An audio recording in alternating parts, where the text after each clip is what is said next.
אני שמתי לעצמי מין דרך כזו. לא להשלות את עצמי שאני אוציא כאן צייר אקדמי או התמקצעות באיזושהי טכניקה, זה פשוט לא יכול לקרות. המטרה שלי להיות על יד. אני לא מורה במובן הזה, אני יותר מלווה. לסקרן אותם. מה הם יעשו עם זה? זה ממש לא תפקידי לדעת.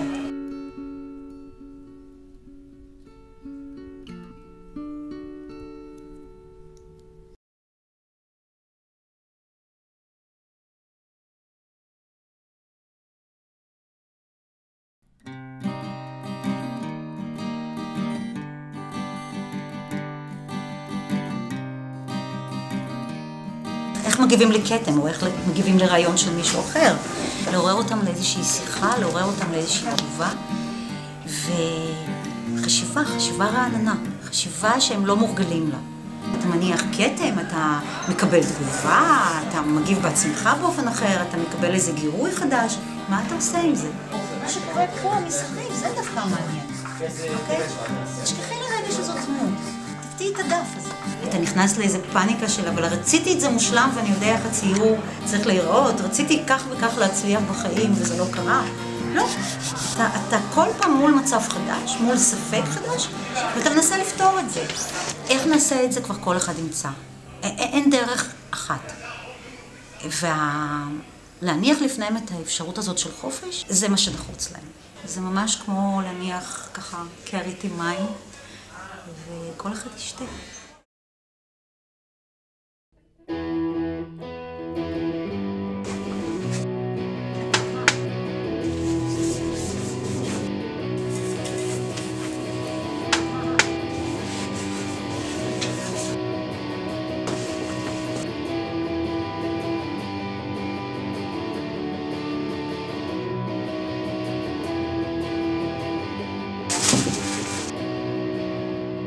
זה אני פה, זה לא אני פה. איך שאתה נראה, אבל זה גם מאבק עם הדף עצמו. חותך זה לא פתרון, כי כל פעם יהיה איזה רגע שיהיה, אני חותך את זה, חותך זה איזה סוג של עוד פעם לא להתמודד עם מה אני עושה הלאה. אז כמו שעכשיו נכנסת לכתמים האלו מסביב, תמשיך להתעקש. אני אוהב את העומס הזה. אני אוהב שיש הרבה צבע. אני אוהב את הגושים האלה ואת כל הנזילות. כל הנחה של צבע היא ציור. יש לך מספיק חושים ומספיק תגובות מהירות כדי להגיב לכל דבר לא ודאי שקורה על הדף. יוצא לצייר בחוץ, יוצא לצייר על גגות, יוצא לצייר משאיות. לאיגור יש כוונות הרבה יותר רחבות, נכון איגור? רק אל תשכח לבוא לבקר.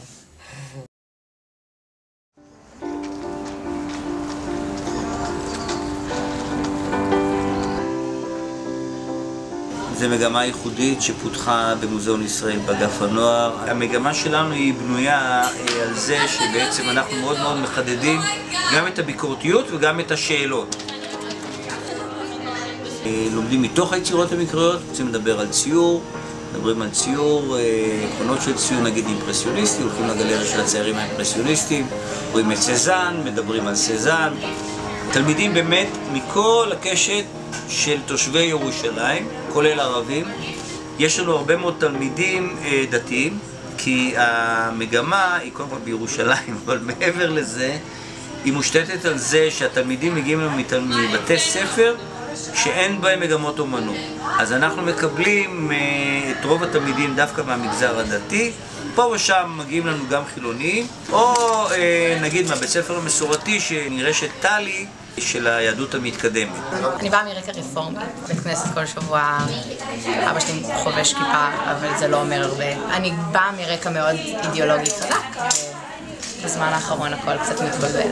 יש פה חשיבות אינסופית לתהליך. גדלתי בבית שנשים עושות כמו גברים, כי ככה זה, וגם, כאילו, אמא שלי לא מניחה תפילין, אבל אני בבת מצווה הנחתי תפילין. אם הייתי בונה משהו נשי, זה היה רך ותחרתי ונחמד. יש פה עבודה טקסטואלית, יש גם מקום להכניס את זה. מתחילים איזשהו משהו נורא גולמי ובסיסי, שאנחנו די יודעים שהוא יתפתח או מקווים שהוא יתפתח. להיות בתוך זה ולהרגיש, זה מה שיוצר אומנות.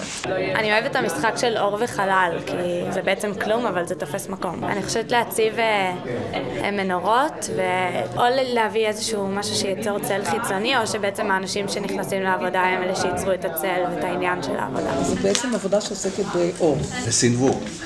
גם, כן.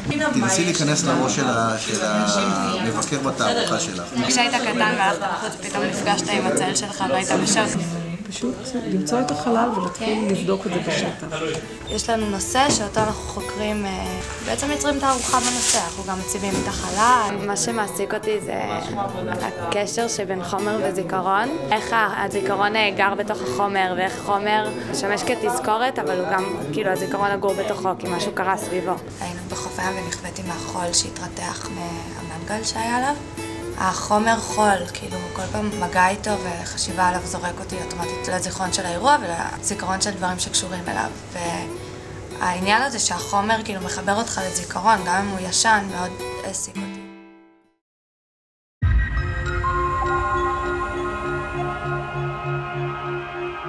להיות מורה זה חלק אינטגרלי מלהיות אומן.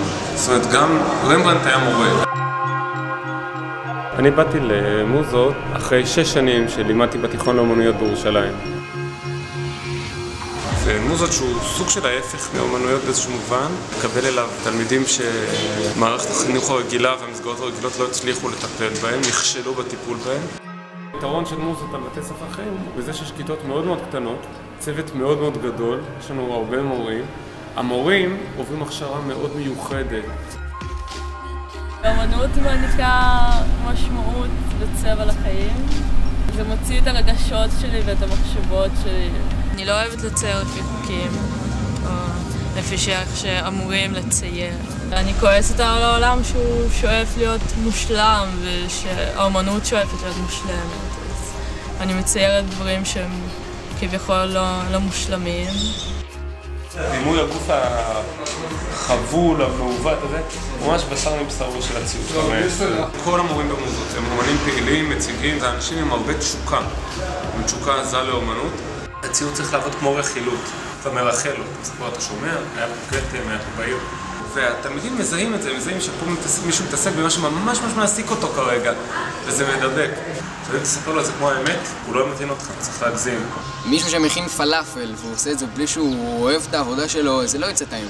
אני אוהב להיכנס לכל הפרטים הקטנים, לבוא עם הצבע ולשחק איתו, וגם אם לא יוצא לי טוב או by the book, תלמד אותי 3 דברים על כל דבר, אני פשוט אוהב את זה. גדולים ממני וגדולים מהרבה אנשים שאני מכיר עסקו בזה, ומתקופת המערות, זה כמו אהבה, זה מילה שיש מאחוריה משהו אחר, אומנות. מין עילוי רוחני כזה, אתה בעולם אחר, אתה שומע כל מה שקורה מסביב, זה נכנס לך ישר למוח ואתה פשוט מפרש את זה בציור.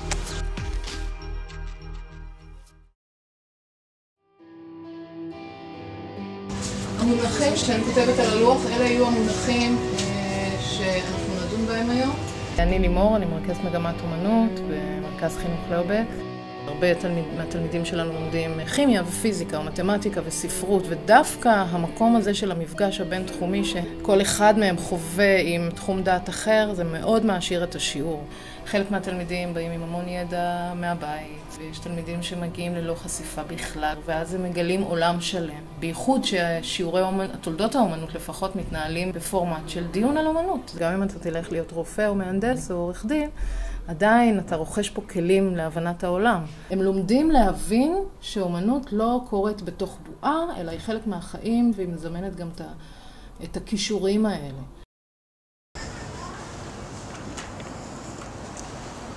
עבדתי עם התפילין של סבא שלי ושל סבא רבא שלי בשני הצדדים. ככה הגודל נקבע. הקפיצה מלמעלה למטה ללמעלה למטה, רק עם השני קיצוניות. אפשר להגיע לכזה ריחוף של כזה, כשאתה ממש כזה מרחף בין לבין. ברגע שמצאתי את התפילין של סבא, היה לי ברור שעם הגודל הזה אני נשארת ועם זה אני עובדת. וזה כבר הציב בפניי כל מיני בעיות של אז איך אני הופכת את זה למשהו שהוא יותר מפשוט תפילין קטן. החיבור בין הנשיות לאמונה הדתית זה עובר נפלא. אני חושב שההחלטה ללכת על מיצג והבחירה של העמידה על הספרים, והבחירה של ספרים מסוימים לעמוד עליהם, שהכל באמת מדבר מאוד חזק בעד עצמו. נראה לי שהעבודה הזאת פשוט באה כחלק מאיזשהו תהליך שאני עוברת. בקטע המדיטטיבי הזה, שמתרכז פנימה, כן, אפילו רק בלהתכוון לעמוד, שלא ליפול, אבל זה לוקח לעוד כל מיני התכוונויות אחרות, יש להם הרבה כוח. וואו, זו הייתה ביקורת ממש טובה. אנחנו מדברים על אומנות, ואי אפשר ללמוד רק ממחמאות. של נושא. אני שולח את העבודה למרחב, ואתם צריכים להחליט אם אני אסביר כל העבודה שלי, מה זה שווה. למה בכלל להסתכל על העבודה שאפשר לקרוא פשוט הסברים? אהבתי את הביקורת, לא אהבתי איך הביקורת נעשה. יש פה נקודה חזקה בעבודה הזאת, אז זה באמת המשפט האחרון, הנושא קצת מביך. אני לא יכול להבין לאנשים ולשדל אותם להבין את מה שאני התכוונתי אליו. זה לא בעניין של עשית משהו לא בסדר, או שמע, זה בכוונה חרוזים, כאילו. זה כאילו הכל ילדותי כזה חרוזים, אבל בעצם אני חושב שזה חרא. רציתי להראות את הניגוד, קיצ'י לעומת חרא, בום לפנים כאילו. בוא נגיד שזו העבודה הכי, איך אני אומר לך, הכי מילולית שלך. יש תמיד את החשש הקטן הזה של מורה, איך לומר את מה שראוי לומר במעט מאוד זמן לאדם שעוד לא התנסה באומנות. מה, איגור, מה אתה אומר? עשית ככה? ואיגור כל פעם ינסה עוד ועוד ועוד, וכל פעם יגיע לעוד ועוד מסקנות. וזה נורא מבלבל. עד שאני אמצא את השביל הנכון. אני לא רוצה למצוא שביל נכון. חלק מהאנשים מאוד ירגעו מהוודאות הזאת. גם לי לפעמים זה מרגיע אותי. נכון. עם כל הבלגן הזה, לפעמים בא לי לפתור את התשובה אחת. אני יכולה לקנות את כל עולמו של התלמיד הזה בין רגע, ואני יכולה להפיל את כל התקשורת למשך שנה שלמה. לאן את חותרת? אני חותרת שעשית את זה בדרך המגיעה לך, אבל עדיין, מה בדיוק היא אמורה... צריכה לעורר משהו. היא צריכה לעורר. היא מעוררת בדיוק את השיחה, אז הצליחה. וגם מעוררה הצליחה. זה מושך לכיוון של מיומנויות שאני מתפללת שהם יהיו איתי כל פעם שאני פוגשת תלמיד. השגת פה כמה וכמה דברים. השגת פה משהו עם עצמך, עם הדרך החדשה הזאת. ניסית, הדבקת. אני לא יודע לצייר, אני לא יודע לצייר רגל סתם ככה. אני גם מעדיפה את אלה שלא יודעים לצייר. נכון, כי יש להם... זה ככה בשריים. באים עם ראש פתוח. באים עם ראש פתוח, בדיוק. אני בעצם צריכה לזהות מה לתת, למי ומתי וכמה. איגור, תלמיד יותר טוב, לא יכולתי לבקש לעצמי. אומנות היא כמו אהבה, עושים את זה עם אחרים. אתה רוצה להיות יותר אותנטית, אתה רוצה להיות יותר עצמך, אבל זה טעון מחשבה. כשגאות עצמך אתה לא צריך לנסוע להודו, אתה לא בהודו, אתה פה. מספיק לעצום את העיניים ולחשוב רגע על עצמך, נכון? לא להתנכר ולהתנתק מעצמך. תזדהה עם הסימפטום, ועכשיו תביא את זה לאומנות. אני לירי, לומדת במוזות, במסגרת היחידה שאני באמת יכולה להסתדר בה. אני מרגישה שונה ותמיד הגדרתי את עצמי כחלק זר בעולם הזה.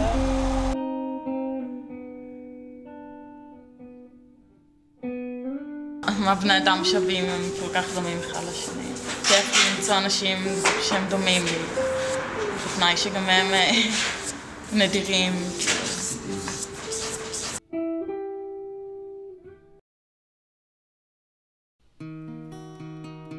היצירה האישית, צריך להמציא משהו קרוב ללבך, לומדים לצייר, לפסל, לצלם, עושים אינסטליישן ארט וכן הלאה, זאת אומרת זה דבר שהוא מהותי בתוך התוכנית.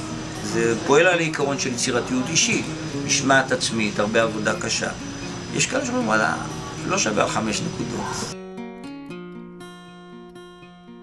בדיוק בגיל הזה שהזהות האישית מתעצבת בתחושה שלהם, לפחות הם רוצים שהיא תתעצב עצמאית, לא על בסיס מה שההורים אמרו, המורים אמרו, הבית ספר או הזרם שבתוכו הם גדלו אמר, אלא הם רוצים עכשיו משהו שהוא הבחירה החופשית שלהם.